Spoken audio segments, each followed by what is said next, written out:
Friends, welcome back to my channel. मेरा नाम है प्रीति और आज मैं आपका एक बार फिर स्वागत करती हूँ मेरे चैनल में। तो आज हम बीए के लिए हम तैयारी करेंगे सेकेंड वर्ल्ड वॉर की बीए एग्ज़ामिनेशंस के लिए बेसिकली। तो सेकेंड वर्ल्ड वॉर स्टार्ट हुआ था सितंबर 1939 में और इसका अंत हुआ था सितंबर 1945 में। 1 सितंबर को ये शुरू हुआ था और 2 सितंबर को ये ख़त्म हो गया। तो इसकी शुरुआत हुई थी पोलैंड पे जब जर्मनी ने हमला करा था उसके साथ। उसके बाद ही इस युद्ध के अंदर 60 देशों ने हिस्सा लिया। तो आज हम इसके बारे में सिर्फ इसके कारणों के ऊपर चर्चा करेंगे और युद्ध के अंदर क्या हुआ, कैसे हुआ, वो हम अपनी नेक्स्ट वीडियो में चर्चा करेंगे। तो लेट्स स्टार्ट। द्वितीय विश्व युद्ध के महत्वपूर्ण कारण। तो द्वितीय विश्व युद्ध के संबंधी काफ़ी विवाद चलते रहे हैं, काफ़ी कारण हम उन्हें लगातार उपस्थित होते हुए देखे, लेकिन इसका जो सबसे मेन रीज़न था वो बेसिकली यही था कि पोलैंड का विवाद। जैसे कि हम जानते हैं कि पोलैंड जो था वो वर्साइल संधि के दौरान बना था। इसका पहले विध्वंस हो गया था, तो उसके बाद वर्साइल संधि के बाद इसका दोबारा से पूर्ण निर्माण करवाया गया था मित्र राष्ट्र के द्वारा। और ब्रिटेन और फ्रांस ने पोलैंड को ये भी कहा था कि आप पे कोई भी इन फ्यूचर हमला करता है या आपके साथ कुछ भी होता है तो हम आपका साथ देंगे उन तत्कालीन कारणों में। लेकिन इसके अलावा भी बहुत सारे कारण थे। तो जैसे हम जानते हैं सबसे ज़्यादा इम्पोर्टेंट कारण बनी हमारी वर्साइल संधि। वर्साइल संधि क्यों बनी? क्योंकि 1919 में जब पेरिस शांति सम्मेलन के दौरान ये जो शांति संधि साइन की गई थी, हस्ताक्षर किए गए थे, इसे आरोपित संधि भी कहा जाता है। इसको आप पूरा देख सकते हैं मेरी प्रीवियस वीडियो में। तो इसे आरोपित संधि भी कहा जाता है। और जर्मनी की जो सेना थी उसे भी इसमें नियंत्रित कर दिया गया। जर्मनी के ऊपर बहुत ज़्यादा हर्जाना लगाया गया, 6 अरब 60 करोड़ पाउंड्स का। और जर्मनी को प्रॉपर रूप से बाध्य कर दिया गया था हर तरीके से। उनका बहुत बड़ा क्षेत्र जो था उनसे छीन लिया गया, यूरोप में बांट दिया गया और उनके सारे उपनिवेश उनसे छीन लिए गए। ऐसे बड़े सारे कारण उनके सामने आए। अब हम चलते सेकंड रीज़न पे। सेकंड रीज़न था सामूहिक सुरक्षा व्यवस्था। अब सुरक्षा व्यवस्था वर्साइल संधि के दौरान ही राष्ट्रसंघ को दे दी गई थी। तो राष्ट्रसंघ ने इसके ऊपर अपनी सुरक्षा व्यवस्था, सामूहिक सुरक्षा व्यवस्था भी बनाई थी। इनकी एक अलग डिपार्टमेंट बनाया था जो पूर्ण रूप से फेल होता नज़र आया, क्योंकि ये जो था ये मित्र राष्ट्र यानी कि जो शक्तिशाली राष्ट्र थे उनके तो पक्ष में निर्णय लेता था, लेकिन जो छोटे राष्ट्र थे, कमज़ोर राष्ट्र थे, उनके पक्ष में ये इतने अच्छे निर्णय नहीं ले पाता था, जो इसकी विफलता का सबसे बड़ा कारण बने। जापान ने जो था 1931 पे मंचूरियन मत समझ लेना, ये मंचूरिया है जगह का नाम, चीन में उनके एक प्रांत का नाम। तो मंचूरिया पे प्रॉपर रूप से अपना कब्ज़ा कर लिया था हमला करके, और राष्ट्रसंघ लगातार उसे कही जा रहा था कि आप हमला ना करें, हम आक्रमण ना करें। और जापान उसे लगातार यही कहा गया कि मैंने आक्रमण नहीं करा है, मैं सिर्फ वहाँ पे अपनी सेना को भेज के चेक करा है कि वहाँ पे कोई ऐसा और कोई काम तो नहीं हो रहा या कोई शांति नीति को तोड़ने की व्यवस्था तो नहीं की जा रही। लेकिन जापान ने धीरे धीरे प्रॉपर ही चीन के मंचूरिया पे अपना कब्ज़ा जमा लिया और राष्ट्रसंघ उसके खिलाफ कोई कार्रवाई नहीं कर पाया। वैसे ही 1935 में इटली ने भी पूर्वी अफ्रीका का देश था अबिसीनिया, उस पर आक्रमण करा और 1936 में उसे अपने साम्राज्य में सम्मिलित कर लिया। तो तब भी राष्ट्रसंघ मौन रहा, उसने कोई प्रॉपर डिसीज़न नहीं लिया इस बात पे, उनकी सामूहिक सुरक्षा व्यवस्था ने। फिर जर्मनी द्वारा लगातार वर्साइल संधि की शर्तों को तोड़ा गया, उसके ऊपर भी सुरक्षा व्यवस्था ने कुछ नहीं किया। उसके बाद हम आ जाते हैं निशस्त्रीकरण की विफलता। निशस्त्रीकरण जो था वो बहुत ज़्यादा ही इसकी विफलता जो थी द्वितीय विश्व युद्ध का कारण बनी। ये बहुत बड़ा कारण बन के सामने है, क्योंकि आप देखो अगर आप शस्त्र ही नहीं उठाते तो युद्ध ही नहीं होता। जैसे हम द्वितीय विश्व युद्ध के बाद भी देखते हैं कि ना अमेरिका ने शस्त्र उठाए, ना सोवियत संघ ने शस्त्र उठाए, बट एक आइडियोलॉजिकल वॉर दोनों में चलती रही लगातार। ठीक है, तो प्रथम विश्व युद्ध के बाद जो था पेरिस शांति सम्मेलन में शस्त्रों को सीमा में नियंत्रित करने की बात कही गई थी कि आपको जितनी भी आपकी जो शस्त्र हैं उसे एक सीमा के अंदर रखें। और इसी को लेकर जो थी राष्ट्र संघ के एक पैनल भी बिठाई गई, यानी कि एक अलग से आयोग भी बनाया गया जिसे तैयारी आयोग का नाम दिया गया, लेकिन वो भी प्रॉपर रूप से विफल रहा। राष्ट्र संघ तो निशस्त्रीकरण को रोक ही नहीं पाया था, क्योंकि उस समय सारे मित्र राष्ट्र कही जा रहे थे लगातार कि ये इस समय की सुरक्षा की नीड है, ज़रूरत है इस समय। तो राष्ट्र संघ ने 1925 के अंदर इस आयोग को बनाया, लेकिन ये भी विफल रहा, क्योंकि ये पता ही नहीं कर पा रहे थे कि कौन से जो हथियार हैं वो आक्रमण वाले माने जाए और कौन से को मतलब सेल्फ डिफेंस के लिए माना जाए, कि कौन से हमारी सुरक्षा के लिए। तो इस चीज़ का चयन ही नहीं हो पा रहा था। तो 1932 में जिनेवा में किए गए निशस्त्रीकरण सम्मेलन को अविश्वास और संदेह के वातावरण के चलते विफल माना गया। यानी कि जो 1932 में जिनेवा के अंदर निशस्त्रीकरण का सम्मेलन हुआ था उसे भी मतलब प्रॉपर रूप से विफल कर दिया गया, कि मतलब सबको एक दूसरे के ऊपर संदेह था कि कोई भी राष्ट्र दूसरे राष्ट्र के ऊपर विश्वास नहीं कर पा रहा था। फिर भी और उसके बाद में जर्मनी ने लगातार वर्साइल संधि की तोड़ा, क्योंकि निशस्त्रीकरण के अंडर उनकी सेना को नियंत्रित कर दिया गया था, उनके हथियारों को नियंत्रित कर दिया गया था, लेकिन उन्होंने अपने नियंत्रण सीमा से अधिक ऊपर जाकर अपने हथियार और सेना को बढ़ाया। अब विश्व के अंदर आर्थिक संकट, जो अमेरिका था वो काफ़ी ज़्यादा वित्तीय संस्थानों को अपनी तरफ से वो देता था, ऋण देता था, यानी कि पूंजी देता था।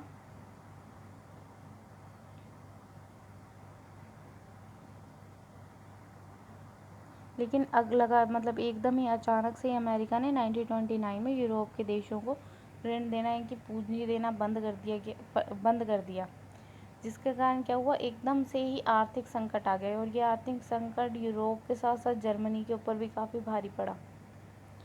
यूरोप के अनेक देश जो थे अमेरिका से बहुत बड़ी धनराशि हासिल करते थे हर साल, और उससे अपना औद्योगिक विकास कर रहे थे। लेकिन 1930 से लेकर 1932 तक इस संकट को काफ़ी गंभीर रूप से देखा गया, और जर्मनी जो था इसका काफ़ी नुकसान हुआ जर्मनी को।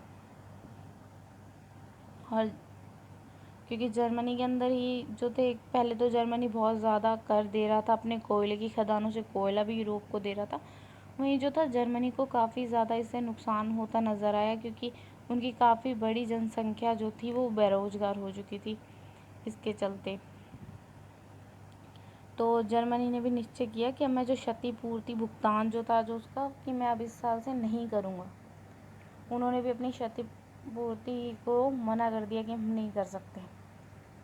उसके बाद जो है रोम, बर्लिन और टोक्यो दूरी बनी, यानी कि इन 3 राष्ट्रों ने मिलकर अपना एक संगठन बनाया। ये थे जर्मनी, जापान और इटली। रोम, बर्लिन और टोक्यो इन्हीं की राजधानी है। तो जर्मनी, जापान और इटली ने 1936 में और 37 में अंतर्राष्ट्रीय साम्यवाद के विरुद्ध समझौता करा। इनकी ये जो साम्यवाद, लगातार कम्युनिज्म जो था, जो सोवियत संघ जो था वो उभर रहा था, उसके उनके विरुद्ध जो थे समझौता करना शुरू करा। ये साम्यवाद के विरुद्ध थे और फासिस्ट देशों के संबंध में थे, यानी कि एक नाज़ी और एक फासिस्ट भी था। ये फासिस्ट देशों के गठबंधन बनाने के हित में थे, इसीलिए इसे रोम, बर्लिन और टोक्यो दूरी का नाम दिया गया।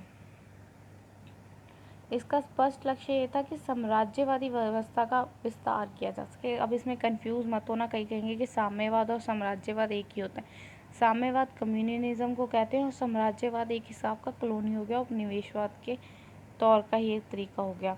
वो उसे विस्तार करने की बात कर रहे थे।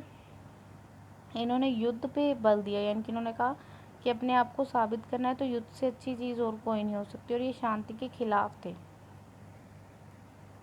इनके ये कहते थे कि अगर तुम शांति से बैठे हो तो तुम शक्तिशाली नहीं हो, अगर तुम अपना लड़ने पे आओ तो भी तुम शक्तिशाली हो। तो ये अपनी शक्ति जो थे सिर्फ एक युद्ध के तौर पे और एक साम्राज्यवादी व्यवस्था के तौर पे दिखाने की कोशिश करते थे। उसके बाद राष्ट्रीय अल्पसंख्यकों की समस्या बहुत उभरी। अब क्या हुआ था, जब जर्मनी का 16% हिस्सा जो था यूरोप में बांट दिया गया, वहीं पे रूस के भी काफ़ी सारे देश थे जिनके ऊपर यूरोप का कब्जा था, और अन्य भी कई सारे देश थे जिनका एक दूसरे के ऊपर कब्जा था, राज्य थे। तो पूरे विश्व के अंदर लगभग 1,75,00,000 जो थे वो अल्पसंख्यक थे। और ये सब क्या थे, ये इनके हितों के लिए जो अमेरिकी राष्ट्रपति थे विल्सन, उन्होंने एक निर्णय की अवधारणा भी दी थी कि ये सब आत्मनिर्णय लें, इन्होंने कहाँ रहना है कहाँ नहीं। मगर राजनीतिक सिद्धांतों के चलते वो विफल हो गया, क्योंकि कोई भी अपने देश से दूसरे देश में तो जाने नहीं देगा लोगों को। उस समय ये सबसे ज़्यादा ज़रूरी था, जिसके परिणाम स्वरूप क्या था कि अल्पसंख्यक जो थे एक तरह से अंदर से उनके भय बैठ गया था, एक भयभीत हो चुके थे कि हमारा पता नहीं फ्यूचर क्या होगा। हालांकि इनकी सुरक्षा को लेके, इनके हितों को लेके इनके लिए काफ़ी कानून बनाए गए, मगर वो काम नहीं आए, वो इनको मतलब संतुष्ट नहीं कर पाए। और फिर जो था, सबसे ज़्यादा जो थे अल्पसंख्यक वो जर्मनी के थे। लगभग 75 से 80 लाख जो थे अल्पसंख्यक वो जर्मनी के थे। तो जर्मन का जो उस टाइम शासक था वो हिटलर था। तो हिटलर ने इस चीज़ का बहुत अच्छे से प्रयोग करा, और हर जगह पे जहाँ पे भी उनके जर्मन लोग रहते थे वहाँ पे अपने आप को बताया कि आप हमारे में सम्मिलित होएं, दोबारा आप इसके लिए आंदोलन करें, आप हमारा साथ दें। तो इस चीज़ का उसने बहुत अच्छे से अंतर्राष्ट्रीय राजनीति का ये फ़ायदा उठाया कि एक तरफ से वो अल्पसंख्यक जो थे वो तो असुरक्षा महसूस कर ही रहे थे, वो तो असुरक्षित ही समझ रहे थे अपने आप को।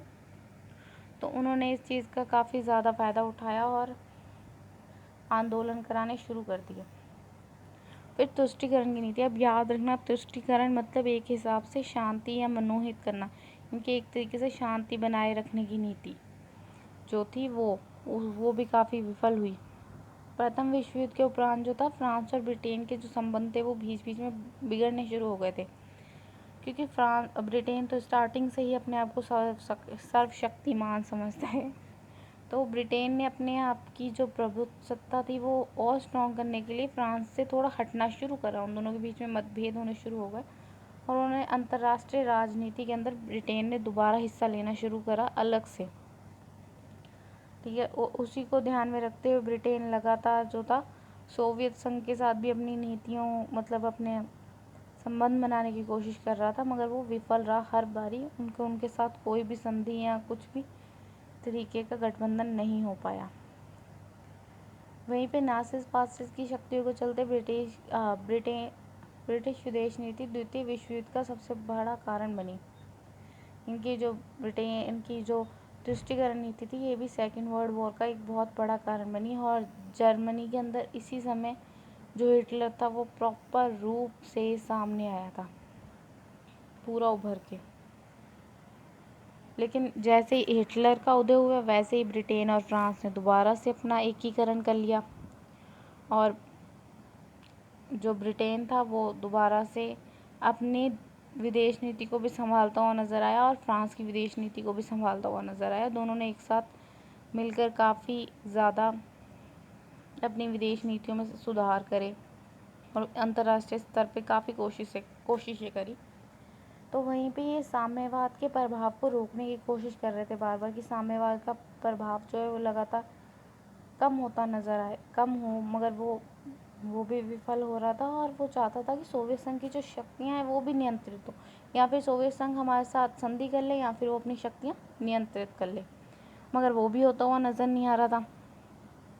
फिर क्या हुआ कि उनकी जो तुष्टीकरण की नीति थी उसके माध्यम से उन्होंने, जो फ्रांस और ब्रिटेन ने म्यूनिक जगह है चेकोस्लोवाकिया की, तो उसमें उस चेकोस्लोवाकिया के विरुद्ध हिटलर का साथ दिया। इनके उन्होंने हिटलर के पक्ष में बात रखी कि हिटलर उस टाइम चाहता था कि ये प्रांत जो है उनके पास आ जाए, तो उन्होंने हिटलर का साथ देते हुए वो नज़र आए। लेकिन वहीं पे जब ऑस्ट्रेलिया और अल्बानिया की बात आई, वहाँ पे उन्होंने उस समय मौन रख लिया। अगर वो प्रॉपर रूप से तुष्टीकरण की नीति चाहते थे या इनकी शांति की नीति चाहते थे तो उनको इस मामले में भी बोलना चाहिए था। तो इनकी जो नीति थी वो एक तरफा नज़र आई, कुछ ज़्यादा अच्छे से ये करते हुए नज़र नहीं आए। तो इनकी जो नीति थी वो प्रॉपर रूप से विफल होती नज़र आई। फिर इसका सबसे मेन कारण जो हम हर कारण के अंदर पढ़ते हुए आ रहे हैं वो है राष्ट्रसंघ। अब राष्ट्रसंघ की विफलता भी नज़र आई। 1919 में राष्ट्र संघ बना था पेरिस शांति सम्मेलन के दौरान, वर्साय संधि के पहले अध्याय के अंदर।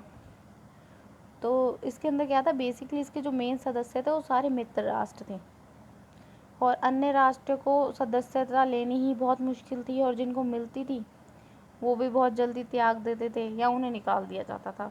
तो जर्मनी को तो पहले हक ही नहीं दिया गया था कि वो इसकी सदस्यता ले सके, बट 1926 में ये उसका सदस्य बना और 1933 में हिटलर ने जब सत्ता संभाली तो इन्होंने उसका त्याग भी कर दिया। वैसे ही सोवियत संघ ने 1934 में सदस्यता ली। फिर सोवियत संघ ने फिनलैंड के ऊपर अटैक कर दिया और उस आक्रमण को देखते हुए राष्ट्र संघ ने उसको निष्कासित कर दिया, तो वो भी चला गया। इसी तरीके से इटली ने भी अपनी सदस्यता त्यागी।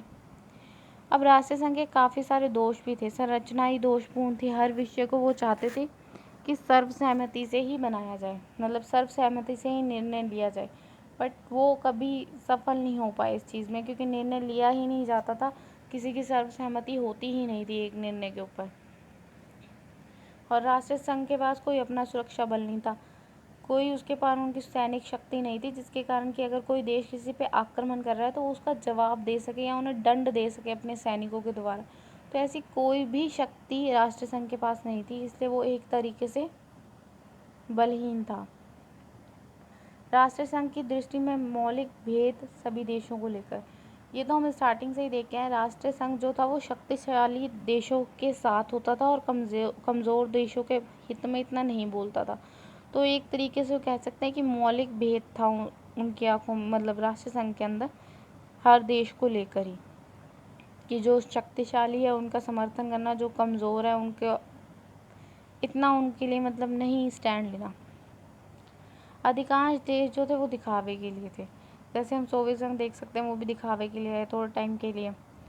जर्मनी ने भी थोड़े टाइम के लिए दिखावे के लिए एंट्री करी, वैसे इटली ने भी थोड़े टाइम के लिए एंट्री करी। और सबसे मेन बात थी, अमेरिकी राष्ट्रपति जो थे वुडरो विल्सन, उन्होंने राष्ट्र संघ बनाने की बात रखी, वो इसके संस्थापक थे। और कितनी बदकिस्मती की बात है कि अमेरिका ही उसका सदस्य ही नहीं था। अब आते हैं हमारे द्वितीय विश्व युद्ध के सबसे मेन और लास्ट कारण के ऊपर। तो इनका जो सबसे लास्ट कारण था वो था पोलैंड पर जर्मन का आक्रमण। 1 सितंबर 1939 में पोलैंड पर जो था जर्मन ने आक्रमण करा। ठीक है, इस युद्ध के पूर्व जो थे फ्रांस ब्रिटेन ने काफ़ी बार, जैसे मैंने अभी बताया, सोवियत संघ के साथ संधियां करने की कोशिश करी, क्योंकि सोवियत संघ उस टाइम में एक बहुत अच्छी पावर बन के सामने आ रहा था, तो उनके साथ संधि करने की कोशिश करी, मगर वो विफल रहे। और उस टाइम सोवियत संघ के प्रधानमंत्री थे स्टॉलिन, जर्मनी के थे चर्चिल और फ्रांस के मुझे नहीं पता, फिलहाल मुझे याद नहीं। तो जो स्टॉलिन जो थे उन्होंने संधि करने से मना कर दिया और वो लगातार कोशिश करते रहे, मगर वो सफल नहीं हो पाए। वहीं पे जो था जर्मनी ने 23 अगस्त 1939 में, यानी कि युद्ध शुरू होने से थोड़े ही दिन पहले, सोवियत संघ के साथ 10 वर्षीय अनक्रामक संधि कर ली। ठीक है, इसके अंदर उन्होंने ये कहा कि हम अगर एक दूसरे पे हम दोनों जो है आक्रमण नहीं करेंगे। और ये जो था ये सबसे शॉकिंग न्यूज़ थी पूरे अंतर्राष्ट्रीय संबंधों के अंदर, क्योंकि जर्मनी और सोवियत संघ दोनों ही इतने टाइम से एक दूसरे के अगेंस्ट थे, क्योंकि जर्मनी जो था वो नासीवादी बन चुका था हिटलर के आने के बाद, और हिटलर के आने से पहले वो फासिस्ट था। तो वो जब हो चुका था, और जो सोवियत संघ था वो तो स्टार्टिंग से साम्यवादी ही था, और जो जर्मनी था वो लगातार साम्यवाद के अगेंस्ट था। तो दोनों के अंदर युद्ध के तनाव बना रहता था, बट एकदम से ये संधि करके उन्होंने पूरे अंतर्राष्ट्रीय संबंधों को ही शॉक में रख दिया कि ये क्या हो गया, एकदम से इन दोनों की संधि कैसे हो गई। अब क्या था कि जर्मनी ने स्टॉलिन को, यानी कि सोवियत संघ को, ये बताया कि जो पोलैंड के अंदर है, पोलैंड के अंदर काफ़ी हिस्सा सोवियत संघ का भी था और काफ़ी हिस्सा जर्मनी का भी था। तो उन्होंने ये बताया कि वहाँ पे जो अल्पसंख्यक हैं उनके हितों का कोई ध्यान नहीं रखता, वो असुरक्षित हैं। तो इस चीज़ को लेके सोवियत संघ राज़ी हो गया था पोलैंड पे आक्रमण करने के लिए। तो 1 सितंबर 1939 को जर्मनी ने पश्चिम तरफ से पोलैंड पे आक्रमण कर दिया। तब जो था ब्रिटेन और फ्रांस ने पोलैंड का साथ देने की घोषणा करी और जर्मनी को वापस लौटने के लिए कहा, मगर जर्मनी ने अटैक प्रॉपर रूप से फिर भी पोलैंड पे कर दिया और 3 सितंबर को सोवियत ने भी पूर्व की तरफ से आक्रमण कर दिया पोलैंड पर, जिसके कारण पोलैंड चारों तरफ से घिर गया और पोलैंड की पराजय हुई। और जो पोलैंड की पराजय होने के बाद उसका जितना भी क्षेत्रफल था उसे सोवियत ने और जर्मनी ने आपस में आधा आधा बांट लिया। और जब ये हुआ उसके बाद में पूरे विश्व ने, मतलब पूरे यूरोप ने जर्मन पे आक्रमण कर दिया और युद्ध शुरू हो गया, द्वितीय विश्व युद्ध।